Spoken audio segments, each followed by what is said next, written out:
건빵연구소 오늘의 컨텐츠 지금 공개합니다.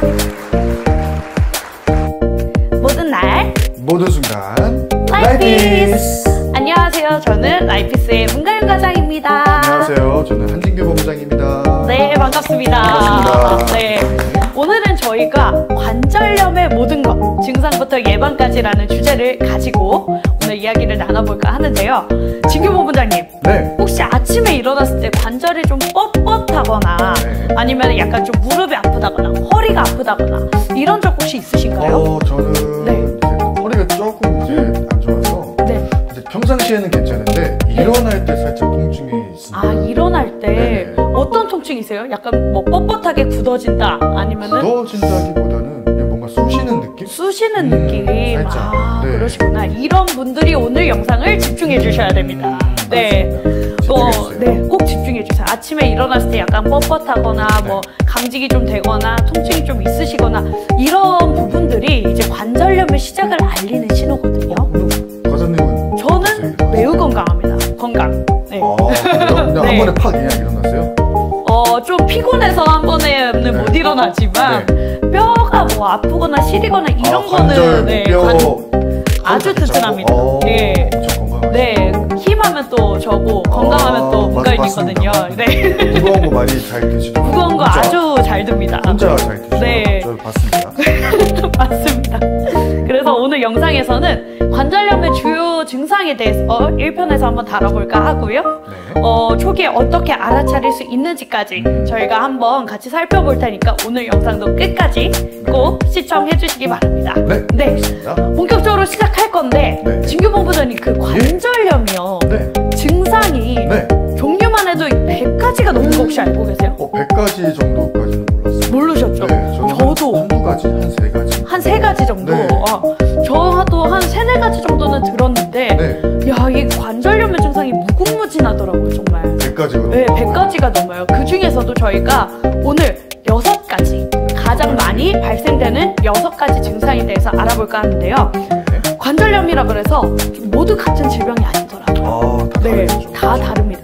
그 첫 번째가 제일 많이 흔하게 나타나는 퇴행성 관절염에 대해서 저희가 알아볼까 하는데 네네. 퇴행성 관절염 들어보신 적 있으세요? 많이 들어봤죠. 여기 가장 유명한. 맞습니다. 거잖아요. 어르신들에게서 네. 가장 많이 발견되는 관절염이 이제 퇴행성 관절염인데 네. 이 관절염에 대해서 한번 설명해 주시죠. 가장 저희 대한민국에서 흔한 관절염이에요. 오, 퇴행성 네. 관절염. 다들 한 번쯤, 뭐 한 번쯤이 아니고 10번쯤은 다 들어보셨을 것 같아요. 일단은 흔한 관절염이고 노화나 네. 과사염으로 연골이 네. 닳아서 생기는 질환이라고. 아, 그렇구나. 그래서 연골이 닳아서. 닳다 보니까 네. 염증 그리고 통증이 생긴다고 합니다. 아하. 단 곳에서 염증과 이제 통증이 같이 네. 생깁니다. 아, 그리고 그렇구나. 많이 사용하는 관절일수록 더더욱 아프고요. 그리고 나이가 들수록 흔한 관절염이다라고 맞아요. 생각해 주시면 될 것 같습니다. 어르신분들이 보통 이제 관절염 있으시다 하면 거의 다 퇴행성 관절염이시잖아요. 나이가 들수록 네, 나이가 들수록 많이 노화가 연골을 되는 사용하다 거니까. 보니까 네, 그렇게 맞습니다. 되는데 이 퇴행성 관절염이요. 가만히 있을 때는 통증이 거의 없대요. 근데 그래요? 이제 연골이 닳아서 생기는 그런 질환이다 보니까 네. 많이 움직일수록 이렇게 통증이 있어서 보통 아침 같은 경우에는 이제 일어났을 때 한 5분에서 10분 정도 내외로 짧은 강직이 있고요. 네. 그리고 점심에서 이제 초저녁까지 우리 좀 많이 움직이는 활동 시간에는 네. 좀 통증이 있는 편이고 그다음에 이제 밤에 휴식을 취할 때 네. 휴식을 취할 때는 이제 낮보다는 조금 덜하지만은 그때도 통증이 좀 나타나는 그런 특성을 가졌다고 합니다. 네, 주요 부위 같은 경우에는 무릎이라든지 손가락, 고관절, 척추에서 많이 나타난다고 하고요. 이게 그 특징이 많이 사용되면은 이제 통증이 나타난다 그랬잖아요. 네. 그것뿐만 아니라 관절과 관절 사이에 마찰음까지 같이 생긴다고요. 관절을? 네, 관절이 이렇게 해서 맞닿을수록 마찰음도 같이 있는 그런 특징이 있고 네. 특히 계단을 오르락 내리락 할 때 그때 많이 사용하잖아요. 통증이 네, 제일 심해진다고 합니다. 이런 특징이 있고 우리가 그리고 퇴행성 관절염 이따가 또 한번 비교를 해보겠지만은 이거랑 비슷한 관절염이 또 하나 있어요. 비슷한. 네, 바로 류마티스 관절염. 류마티스 많이 들어봤어요. 류마티스 많이 들어보셨죠? 네네네. 류마티스랑 퇴행성 관절염이랑 비슷해서 네. 조금 헷갈리시는 분들이 많은데 일단 일단 류마티스 관절염에 대해서 먼저 알아보고 저희가 네. 비교까지 한번 해드리도록 네, 하겠습니다. 알겠습니다. 류마티스 관절염도 한번 설명해 주시죠. 네, 류마티스 관절염 많이들 들어보셨을 텐데요. 네. 일단은 면역세포가 자신의 관절을 공격한다고 해요. 네, 그러니까 면역세포가 네. 관절을 공격한다. 자가면역 질환이고. 그렇죠. 네. 그리고 면역체계의 오작동이 원인이라고 합니다. 네. 오작동이 원인이다. 그리고 이제 가장 중요한 점, 네. 나이와 무관하게 젊은 층에서도 발생. 젊은 층에서도. 네. 이게 퇴행성이랑 큰 차이가 있네요. 그렇죠. 퇴행성은 나이가 들수록 들수록. 네. 흔한데 네. 류마티스는 젊은 분들도 흔하게 젊은 발생할 분들도. 수가 있다. 여러분들 정말 중요. 네, 잘 조심하셔야겠네요. 네, 네. 맞습니다. 그래서 젊은 층에서도 발생할 수도 있고, 통증은 이제 양쪽 손목에서 주로 발생하고, 손가락이라든지 네. 발, 관절 등에서 발생이 된다고 하고요. 특징, 아침에 한 30분 정도 이상 네. 관절이 뻣뻣하거나 붓는 증상이라고 해요. 야, 그렇구나. 네네. 붓기까지 네, 하는구나. 뻣뻣해지면서 네. 붓는 것까지. 이게 그 아까 손목이랑 손가락이랑 뭐 발목 이렇게 짚어주셨는데 네. 이 류마티스는 독특하게 뭐냐면 대칭성 통증이라 그래서 여기 손목이 아프면 여기 손목도 같이 아픈 거예요. 한쪽이 아프면 네, 한쪽이 아프면 한쪽. 그러니까 손도 이쪽 왼쪽 있고 오른쪽 있잖아요. 네. 왼쪽 손이 아프면 오른쪽도 아프고 발목도 마찬가지로 왼쪽이 아프면 오른쪽도 아프고 이런 식으로 대칭성 통증이 특징이라고 하더라고요. 네네. 신기하네요. 네. 그리고 이게 또 빠르게 치료하지 않으면은 관절 변형 및 손상까지 되는 질환이라고 변형이 합니다. 되는 네. 이상하게 될 수도 네, 있고. 관절이 원래 생긴 대로 이 관절이 아니라 좀 삐뚤어지거나 이런 변형이 생길 수 있다고 하니까 많이 조심해야 돼요. 류마티스는 꼭 증상이 발견이 되면은 바로 치료를 해주셔야 될 것 같아요. 그래서 이게 퇴행성이나 이제 류마티스 같은 경우에는 두 관절염 모두 살짝의 뭐 뻣뻣함이라든지 통증이 같이 동반되다 보니까 이게 퇴행성인가? 아니면 이게 류마티스인가? 이렇게 헷갈리시는 분들이 되게 많으세요. 네. 그래서 간단하게 저희가 네. 비교를 한번 해보도록 하겠습니다. 알겠습니다. 네. 비교해 보겠습니다. 퇴행성 관절염이랑 류마티스 한번 비교해 주시겠어요? 일단은 퇴행성 관절염과 네. 류마티스를 네. 간단하게 한번 설명해 드릴 테니까 네. 집중해 주세요. 집중해 주세요. 네. 일단은 퇴행성 관절염. 네. 일단은 처음으로 설명드릴 게 주된 통증 시간이에요. 언제 통증이 가장 심한지.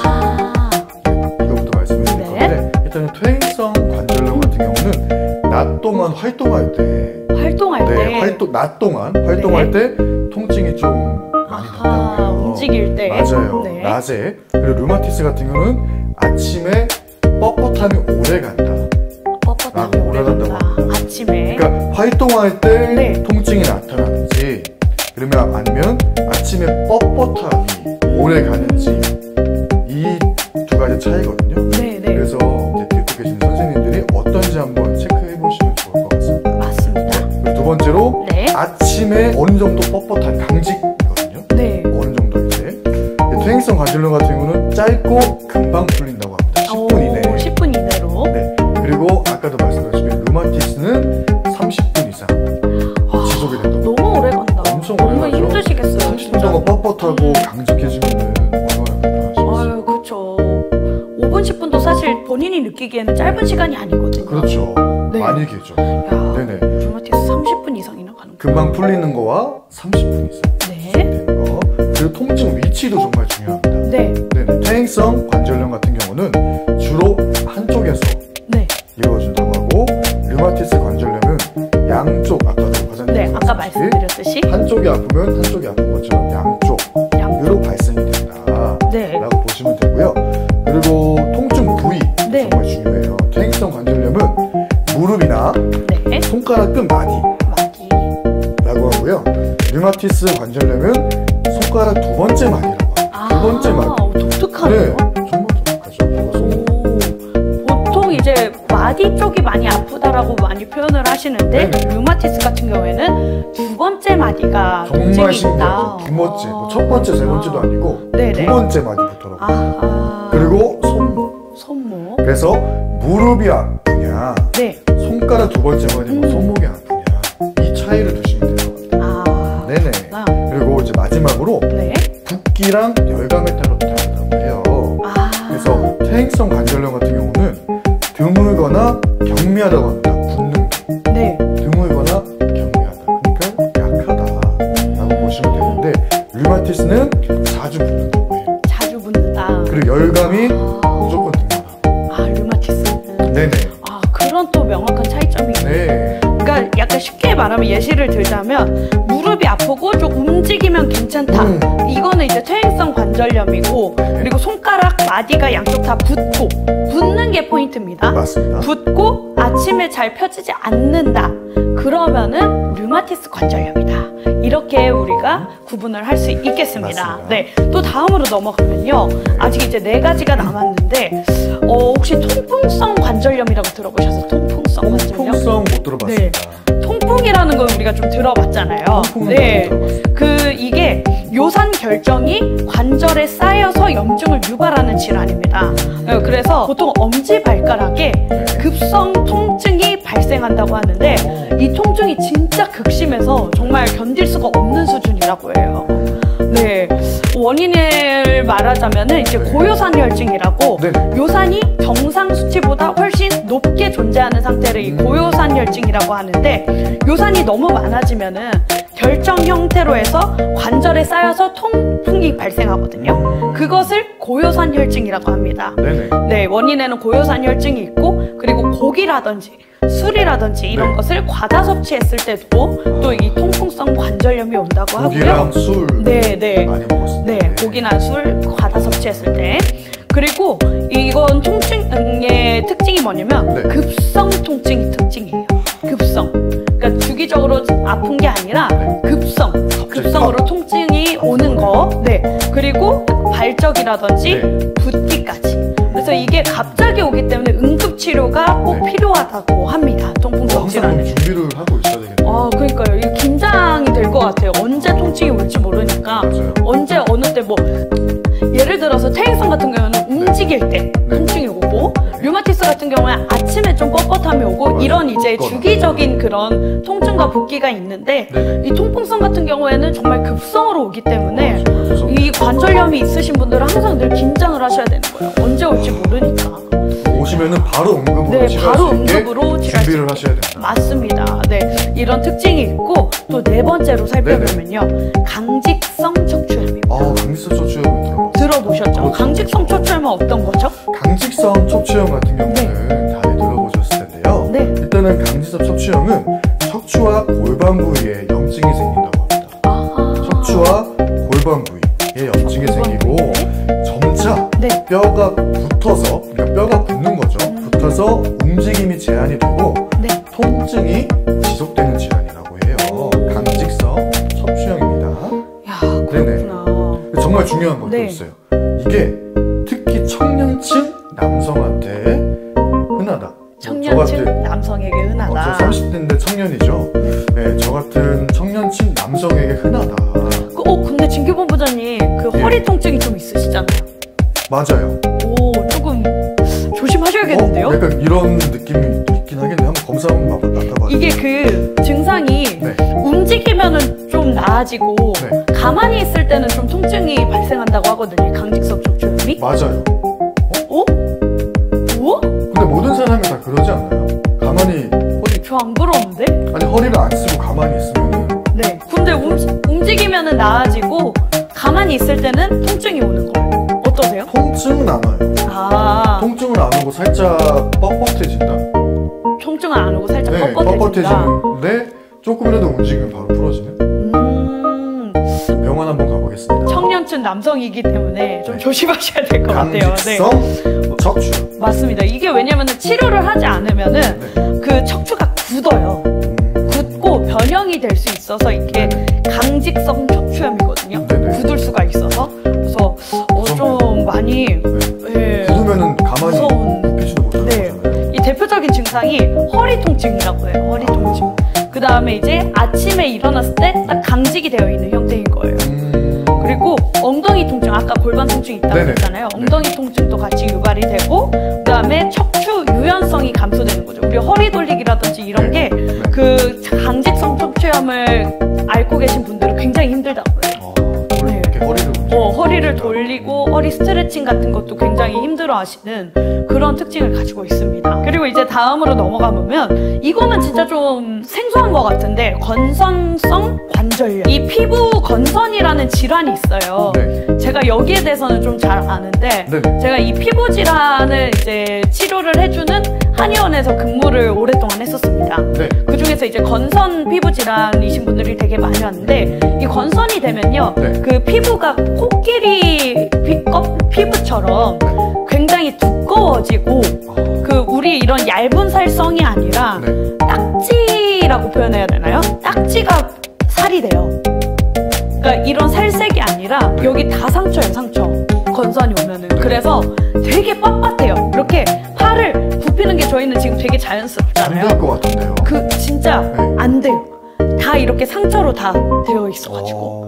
그래서 약간 이제 나도 모르게 강직이 되는 네. 그런 이제 증상인데 네. 이 피부 건선이 있는 사람 중에서 30% 정도가 발생을 한다고 그래요? 합니다. 건선. 건선성 관절염이. 그리고 손가락, 발가락 관절이 붓고요. 그다음에 관절이 뻣뻣해지는 증상이 있고 네. 손가락 전체가 붓는 소시지 손가락이 특징이라고 합니다. 소시지 손가락. 네, 그러니까 이 건선 피부가 굉장히 피부가 두꺼워져요. 네, 그래서 네. 이런 손가락 전체가 같이 붓기도 하거든요. 손가락에 있으신 분들은. 네. 그래서 이 건선이랑 관절염이랑 같이 오시는 분들이 되게 많아요. 그래서 조심하셔야 될 것 같아요. 우리 피부 네. 질환이 있으신 분들은. 건선 있으신 분들은 네. 더더욱 조심하셔야 그러니까 이게 팔 이렇게 굽혔다 펼다 굽혔다 폈다 하는 것도 어렵고 그 다리 같은 경우에도 무릎 이렇게 네. 접히는 부위 있잖아요. 네. 걸음걸이도 힘들어요. 진짜 심하신 분들은. 이렇게 네, 그냥 로봇처럼 걷게 되겠죠. 전신에 그 건선이 있으신 분들일수록 이런 증상들이 있습니다. 그래서 조심하셔야 될 것 같고 네. 우리가 다음 질환으로 또 넘어가 보면은 마지막으로 네. 루푸스 관절염이라는 게 있습니다. 루푸스 들어보셨나요? 뭐 들어봤습니다. 네, 근데 이제 조사를 한번 해오셨잖아요. 그렇죠. 한번 어떤 증상인지. 루푸스 네. 관절염. 네. 네, 루푸스 관절염 같은 경우는 이제 자가 면역 질환의 일부로 이제 발생이 된다고 해요. 네. 그래서 90% 이상의 환자에게 관절염이나 관절토까지 온다고 합니다. 하하, 관절토까지. 네, 관절토까지. 네, 네. 그래서 이제 손가락이나 손목 등에 관절에 가벼운 통증과 붓기가 이제 일어난다고 하면서 피부 발진, 네. 뭐 탈모, 피로감까지 전신 증상을 동반한다고 합니다. 와, 전신 증상. 야, 이것도 좀 무서운데. 그렇죠. 근데 이게 다행인 거는 그렇게 심한 염증은 좀 드물다고 하고요. 그 손가락이라든지 손목 이런 작은 관절에 나타난다고 해요. 무릎이라든지 발목이라든지. 심한 염증은 없는 거네요. 네, 심한 염증은 없고 작은 관절 부위에서 네. 나타나는 게 이제 증상의 특징이고 통증이 좀 있긴 한데 그래도 다행인 건 뭐냐면 관절 변형은 없는 질환이라고 합니다. 관절 변형은 없다. 네, 관절 변형은 없다. 그거는 정말 다행인데 네, 네. 그래도 조심하셔야 되겠네요. 맞습니다. 이러한 관절염 대표적인 6가지 증상에 대해서 저희가 알아봤는데 주요 증상에 대해서 지금부터 알아보려고 합니다. 관절염 네. 주요 증상. 네. 관절염의 대표적인 증상들을 지금부터 살펴볼 텐데 네. 그 첫 번째 관절 통증입니다. 관절 첫 번째, 통증. 관절 통증. Yes. 관절 통증. 이거는 가장 흔한 증상이잖아요. 맞습니다. 관절에 통증이 있는 거는. 네. 그 관절을 사용하고 난 다음에는 통증이 좀 심해지고 네. 그 다음에 계단을 오르락 내리락 할 때 무릎이 아프다면 퇴행성 관절염일 수가 있으니까 여러분들 꼭 병원 진료를 받아보시고요. 네. 아까도 말씀드렸지만 류마티스 같은 경우에는 휴식 중에도 통증이 있을 수 그렇죠. 있다. 경직돼 있을 네, 때. 경직돼 있을 네. 때 그런 이제 증상이 있습니다. 네. 두 번째는 뭘까요? 두 번째 네. 관절의 뻑뻑함인데요. 관절의 네, 뻑뻑함. 쉽게 말씀드리면 강직된다 했을 때 네. 일단 아침에 일어났을 때 네. 관절이 잘 안 움직이는 느낌이 드시는 분들이 계실 거예요. 네, 네, 그리고 30분 이상 네. 지속이 되면 류마티스를 의심해 볼 수가 있습니다. 30분 이상. 30분 이상 지속이 됐을 때 류마티스를 의심해 볼 수가 있다. 네, 이건 바로 가보셔야 돼요. 그렇죠. 정말로. 30분 이상. 네. 그리고 퇴행성 관절염은 뻣뻣함이 짧게 지속이 되고 네. 움직일수록 나아지는 경우가 많습니다. 이게 정말 큰 차이점이죠. 네, 큰 차이점인 것 같습니다. 퇴행성과 류마티스의 큰 차이. 맞습니다. 네. 한번 저희가 말씀드리는 증상들 한번 잘 들어보시고 혹시 나도 약간 이런 증상이 있는데 싶으신 분들은 꼭 전문의에게 그렇죠. 상담을 받아보시기 바랍니다. 그렇죠. 네, 그리고 세 번째 증상으로는 관절 붓기라든지 열감의 증상이 있다. 네. 손가락, 무릎 등이 붓거나 그리고 만지면 따뜻한 열감이 느껴진다 하시면 의심을 해보셔야 되고요. 그리고 이 증상 같은 경우에는 그 관절에 염증이 생겼다는 뜻이래요. 네, 그래서 네. 진짜 쉽게 볼 게 아니다. 근데 따뜻하거나 열이 나는 게 네. 감기 걸린 것처럼 그게 뭐 열이 나는 건가? 그쵸, 약간 후끈후끈한 거죠. 근데 우리가 원래 감기 걸렸을 때는 좀 초기 감기 같은 경우에는 이마에만 좀 열이 있거나 그렇죠. 그리고 좀 심하면은 전신에 열이 있는데 여기는 이제 손가락이나 무릎 이런 관절을 만졌을 때 열감이 느껴지는 게 특징이다라고 볼 수 있겠습니다. 네, 관절 붓기와 열감 한번 잘 살펴보시고요. 네. 네 번째는요? 네 번째는 이제 움직임의 제한이 있다고 합니다. 움직임의 제한. 그래서 이거 같은 경우는 관절이 부드럽게 움직이지 않고 네. 이렇게 움직이지 않고 웨이브 한번 해보시죠. 이렇게 움직이는 거죠. 뻣뻣하신 건가요? 아니 부드러운 거는 이렇게 부드러운데 뻣뻣한 각기춤처럼 되는 거죠. 진짜 춤 되게 잘 추시는데요? 각기춤처럼 되는 거예요. 이거 네. 정말 조심하셔야 돼요. 일단 움직임의 제한이 있다고 하고 걸을 때 삐걱거리는 느낌이 있다고 해요. 삐걱. 로봇인 거죠 진짜. 네. 그리고 관절이 걸리는 듯한 느낌이 든다고 합니다. 관절이 좀 결린다고 표현하는 그 그렇죠. 결림. 네네. 그리고 뭐 팔, 무릎, 손목 등 일상 동작에 제약이 생기면 진행된 관절일 수가 있다고 해요. 정말 체크하셔야 됩니다. 네, 일상 동작에 제약이 생기면 네, 맞습니다. 그리고 다섯 번째 증상은 관절 변형입니다. 이게 저는 정말 무서워요. 진행된 관절염에서는요, 관절이 이렇게 굽어지거나 틀어지는 변형이 생길 수가 있다고 합니다. 특히 그 손가락 같은 경우에도 휘는 경우가 있어요. 그래서 이거는 이제 그 상태로 살아있는 거죠. 그렇죠. 네. 휘는 경우에 저는 이제 원래 타고난 뼈가 약간 살짝 굽어 있지만 이 관절염 증상이신 분들은 좀 점점 손가락이 휘어지는 경우도 있다. 이것을 이제 수완넥 변형으로까지 발전될 수 있다라는 특징을 볼 수 있습니다. 네. 그래서 저희가 1부에서는 이렇게 그 대표적인 관절염 증상 6가지와 관절염 주요 증상이 어떠한 것들이 있는지 알아봤는데요. 다음 2부에서는요. 관절염 증상 자가 테스트와 그리고 관절염을 어떻게 예방할 수 있는지까지 저희가 알아보도록 하겠습니다. 네, 알아보도록 하겠습니다. 1부도 많이 다 봐주시고 2부에서도 계속되니까요. 꼭 많은 시청 부탁드립니다. 많은 시청 부탁드릴게요. 네, 감사합니다. 감사합니다. 시청해주셔서 감사합니다. 2부에서 만나요.